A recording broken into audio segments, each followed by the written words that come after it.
Hello everyone, welcome to my YouTube channel. तो आज हमारी हिस्ट्री की क्लास नंबर 33 और आज की क्लास का हमारा टॉपिक है मुगल शासन व्यवस्था, कला और साहित्य। तो आज की क्लास में मुगल शासन व्यवस्था और कला, स्थापत्य कला, साहित्य आदि के बारे में पढ़ेंगे। तो इसमें सबसे पहला पॉइंट है, मंत्री परिषद को विजारत कहा जाता है। तो मुगल साम्राज्य था, उसमें जो मंत्री परिषद थी उसे विजारत कहा जाता था। बाबर के शासनकाल में वजीर का पद काफी महत्वपूर्ण था। अगला जो पॉइंट है, औरंगजेब के समय में असद खान ने सर्वाधिक 31 वर्षों तक दीवान के पद के रूप में कार्य किया था। उसके बाद है मीर बख्शी। तो सैन्य विभाग का सर्वोच्च अधिकारी होता था मुगल साम्राज्य में। जो मीर बख्शी था, किसे कहा जाता था? जो सैन्य विभाग का सबसे बड़ा अधिकारी, सर्वोच्च अधिकारी होता था। मीर बख्शी के द्वारा सरखत नाम के पत्र पर हस्ताक्षर के बाद ही सेना को हर महीने वेतन मिल पाता था। तो सेना को वेतन कब मिलता था? जब मीर बख्शी सरखत नाम के पत्र पर हस्ताक्षर कर देता था। उसके बाद है सदर उस सुदूर या सदर एकुल। तो यह धार्मिक मामलों में बादशाह का सलाहकार होता था। इसे शेख उल इस्लाम भी कहा जाता था। और जब कभी सदर न्याय विभाग के प्रमुख कार्य करता था तब उसे काजी भी कहा जाता था। उसके बाद है लगानीन भूमि। सॉरी, ये 2 बार भूमि लिख दिया गया है। तो लगानीन भूमि, जिसे मध्य मास भी कहा जाता था, इसका निरीक्षण सदर करता था। अगला जो पॉइंट है, सम्राट के घरेलू विभागों का प्रधान मीर समा कहलाता था। तो जो घरेलू विभाग थे उनका जो मुख्य अधिकारी या प्रधान होता था वो कौन होता था? मीर समा। उसके बाद है दरोगाए डाक चौकी। तो सूचना एवं गुप्तचर विभाग के प्रधान को दरोगाए डाक चौकी कहा जाता था मुगल साम्राज्य में। उसके बाद है मुगल साम्राज्य में प्रशासन की सबसे छोटी इकाई ग्राम होती थी। ग्राम का अन्य नाम मावदा या दी होता था। और मावदा के अंतर्गत छोटी छोटी जो बस्तियां आती थी उन्हें नागला कहा जाता था। उसके बाद है शाहजहां के काल में सरकार एवं परगना के मध्य चकला नाम की एक नई इकाई स्थापित की गई थी। उसके बाद अगला पॉइंट है, भूमि कर के विभाजन के आधार पर मुगल साम्राज्य की समस्त भूमि 3 वर्गों में विभाजित थी। तो जो कर लिया जाता था उसके आधार पर 3 भागों में विभाजित थी: खालसा भूमि, जागीर भूमि और सरयुगल या मदद ए मास। तो खालसा भूमि थी, प्रत्यक्ष रूप से जो बादशाह के नियंत्रण में भूमि होती थी उसे खालसा भूमि कहा जाता था। जागीर भूमि, तनख्वाह के बदले दी जाने वाली भूमि को जागीर भूमि कहा जाता था। और सयूरगल या मददेमास, अनुदान में दी गई लगानीन भूमि को कहा जाता था। और इसे मिल्क भी कहा जाता था इस भूमि को। उसके बाद है अकबर के द्वारा करोड़ी नामक अधिकारी की नियुक्ति 1573 ईस्वी में की गई थी। अगला जो पॉइंट है मुगल साम्राज्य से संबंधित वो है, 1580 में अकबर ने देसाला नाम की एक नवीन प्रणाली शुरुआत की। इस व्यवस्था को टोडरमल बंदोबस्त भी कहा जाता है। इस व्यवस्था के अंतर्गत भूमि को 4 भागों में विभाजित किया गया था। तो जो टोडरमल व्यवस्था थी उसके अंतर्गत भूमि को कितने भागों में विभाजित किया गया? 4। वो 4 भाग कौन कौन से थे? पोलज, प्रति, चाचर और बंजर।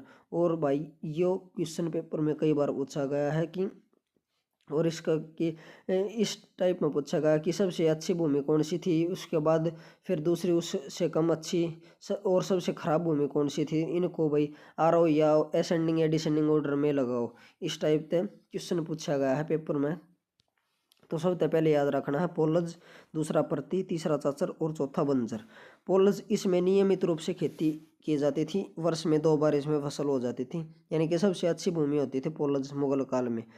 जो सबसे अच्छी थी उसे पोलज कहा जाता था। उसके बाद प्रति, इस भूमि पर 1 या 2 वर्ष के अंतराल में खेती की जाती थी।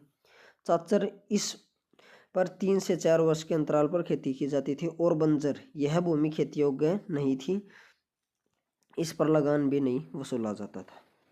उसके बाद है 1570-71 में टोडरमल ने खालसा भूमि पर भू राजस्व की नवीन प्रणाली जब्ती प्रारंभ की। इसमें कर निर्धारण की 2 श्रेणियां थी, तखसीस व तहसील। अगला जो पॉइंट है, औरंगजेब ने अपने शासनकाल में नसक प्रणाली को अपनाया और भू राजस्व की राशि को उपज का आधा कर दिया। उसके बाद है मुगल काल की कृषक 3 भागों में विभाजित थे, 3 वर्गों में। तो मुगल काल में कृषक 3 कितने प्रकार के थे? 3। खुद कास्त, पाई कास्त और मुजारियन। खुद कास्त, ये किसान उसी गांव की भूमि पर खेती करते थे जहां के ये निवासी थे। पाई कास्त, ये दूसरे गांव में जाकर कृषि कार्य करते थे। मुजारियन, खुद कास्त कृषकों से भूमि किराए पर लेकर कृषि करते थे। तो ये 3 प्रकार के कर सकते हैं। उसके बाद है मुगल काल में रुपए की सर्वाधिक लड़ाई औरंगजेब के समय पर हुई थी। आना सिक्के का प्रचलन शाहजहां ने करवाया था। और मुगल काल में जो सबसे बड़ा सिक्का होता था उसका नाम था संसब, और ये सोने का सिक्का होता था। लेकिन जो सोने का सबसे प्रचलित सिक्का था उसका नाम इलाही था। और मुगल अर्थव्यवस्था का आधार चांदी का रुपया था। उसके बाद है दैनिक लेन देन के लिए तांबे का दाम प्रयोग किया जाता था और 1 रुपये में 40 दाम होते थे। उसके बाद है मुगल सेना 4 भागों में विभक्त थी। पैदल सेना, घुड़सवार सेना, तोपखाना और हाथी सेना। मुगल कालीन सैन्य व्यवस्था पूर्णतः मनसबदारी प्रथा पर आधारित थी और इस प्रथा को अकबर ने प्रारंभ किया था। 10 से 500 तक मनसब प्राप्त करने वाले मनसबदार कहलाते थे। 500 से 2500 तक का मनसब प्राप्त करने वाले उमरा कहलाते थे और 2500 से ऊपर मनसब प्राप्त करने वाले अमीर आजम कहलाते थे।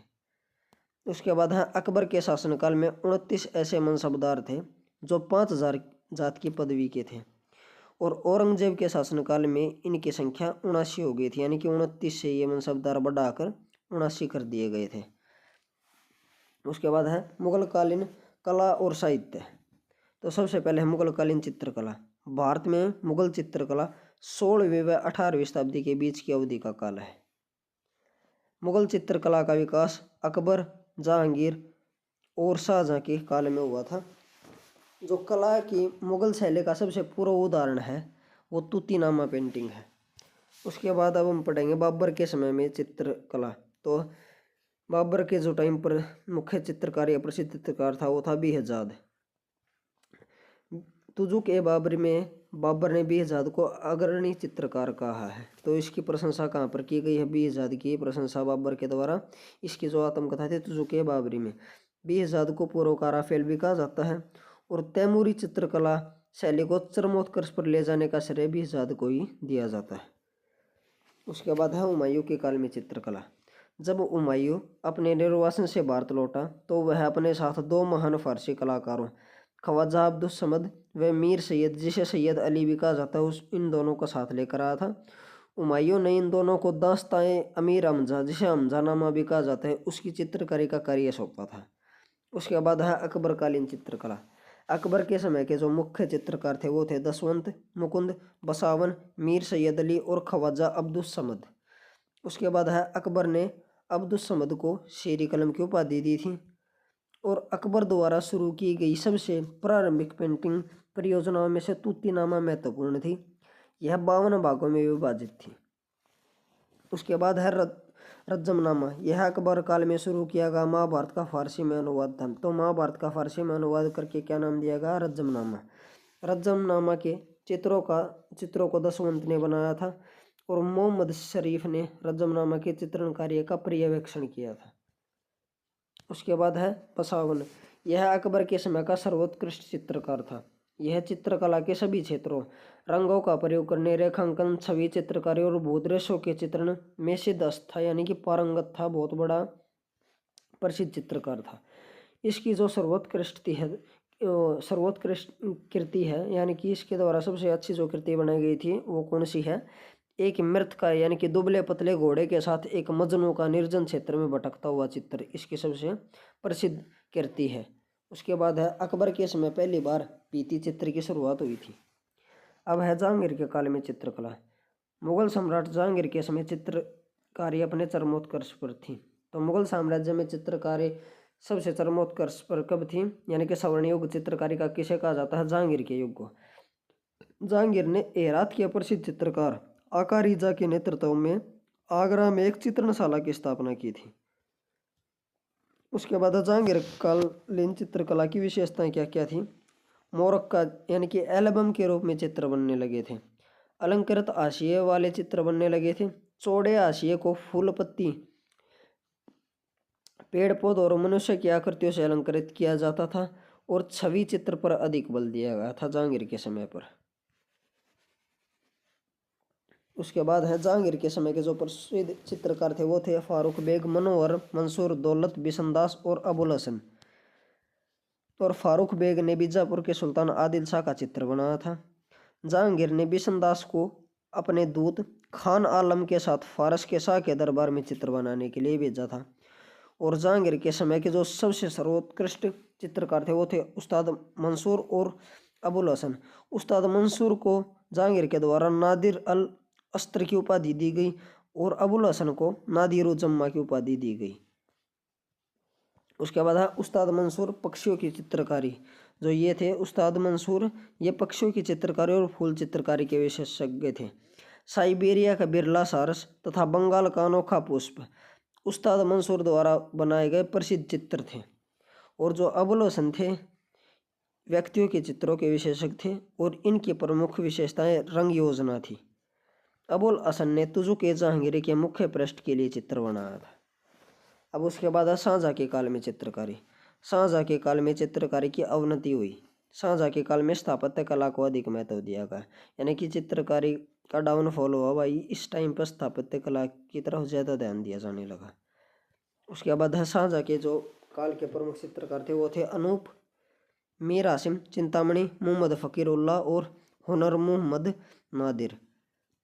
अब हम बात करेंगे औरंगजेब काल में चित्रकारी। तो औरंगजेब ने चित्रकला को इस्लाम विरुद्ध मानकर बंद करवा दिया, किंतु शासन के अंतिम वर्षों में उसने चित्रकारी में कुछ रुचि ली थी। अब बात करेंगे हम मुगलकालीन स्थापत्य के बारे में। सबसे पहले है फतेहपुर सीकरी। फतेहपुर सीकरी अकबर ने इसे अपनी राजधानी बनाया था। इसकी स्थापना भी अकबर के द्वारा ही की गई थी। फतेहपुर सीकरी की फर्ग्यूसन ने कहा था, फतेहपुर सीकरी किसी महान व्यक्ति के मस्तिष्क का प्रतिबिंब है। उसके बाद है फतेहपुर सीकरी में स्थित जो इमारतें हैं, महत्वपूर्ण इमारतें, उनमें सबसे पहले है जोधाबाई का महल। यह फतेहपुर सीकरी में स्थित है। फतेहपुर के भवनों की सबसे बड़ी इमारत है और ये सबसे बड़ी इमारत है फतेहपुर सीकरी में। उसके बाद बीरबल का महल है फतेहपुर सीकरी में। अबुल फजल का महल है। इबादत खाना है। शेख सलीम चिश्ती का मकबरा है। जहांगीर ने इसमें संगमरमर लगवाया था। जो ये शेख सलीम चिश्ती का मकबरा है फतेहपुर सीकरी में, इसमें संगमरमर किसके द्वारा लगवाया गया? जहांगीर के द्वारा। बुलंद दरवाज़ा, यह गुजरात विजय की स्मृति में बनवाया गया था फतेहपुर सीकरी में। जामा मस्जिद है जो फतेहपुर सीकरी की, इसे फतेहपुर का गौरव कहा जाता है, उपनाम ही है इसके। और पत्थर में रूमानी कथा। अगली जो इमारत है जो फतेहपुर सीकरी में है वो है तुर्की सुल्ताना का महल। और तुर्की सुल्ताना के महल को पर्सी ब्राउन ने स्थापत्य कला का मोती कहा है। उसके बाद है मुगल काल से संबंधित कुछ महत्वपूर्ण पुस्तकें। सबसे पहले है मुंतखवाब उल तवारीख। इस पुस्तक के लेखक हैं अब्दुल कादिर बदायूनी। जो दूसरी पुस्तक है उसका नाम है आलमगीरनामा और इसके लेखक हैं मिर्ज़ा मोहम्मद काजिम। तीसरी जो बुक है मासिर आलमगीरी, इसके जो लेखक वो हैं साकी मुस्तैद खां। और इस पुस्तक को जादूनाथ सरकार ने मुगल साम्राज्य का गजेटियर कहा था। तो मुगल साम्राज्य का गजेटियर किसे कहा जाता है? मासिर आलमगीरी, जो कि साकी मुस्तैद खां के द्वारा लिखी गई थी। किसने कहा? जादूनाथ सरकार ने। उसके बाद हम मुगल काल में आए भारत में विदेशी यात्री, जो यानी कि जो भारत में विदेशी यात्री आए थे मुगल काल के समय वो थे अकबर के समय। जो विदेशी यात्री आए थे उनमें थे father Acquaviva, father Anthony Monserrate, Ralph Fitch, Jerome Xavier और इमैनुअल पिनोरो। उसके बाद जहांगीर के काल में जो विदेशी यात्री आए थे वो थे विलियम हॉकिंस, यह इंग्लैंड के राजा जेम्स प्रथम का दूत था।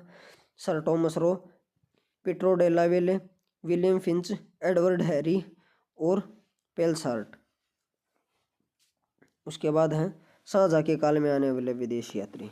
सबसे पहले पीटर मुंडी, दूसरे हैं जीन बैप्टिस्ट टेवर्नियर, तीसरे हैं फ्रांसिस वर्नियर, चौथे मेंडेसलो और पांचवें निकोलाओ मनुच्ची। तो ये शाहजहाँ के काल में आने वाले विदेशी यात्री थे। और इसी के साथ ये टॉपिक खत्म होता है। अगर आपको वीडियो अच्छी लगी हो तो वीडियो को लाइक एंड शेयर करें तथा चैनल को सब्सक्राइब करें। Thank you.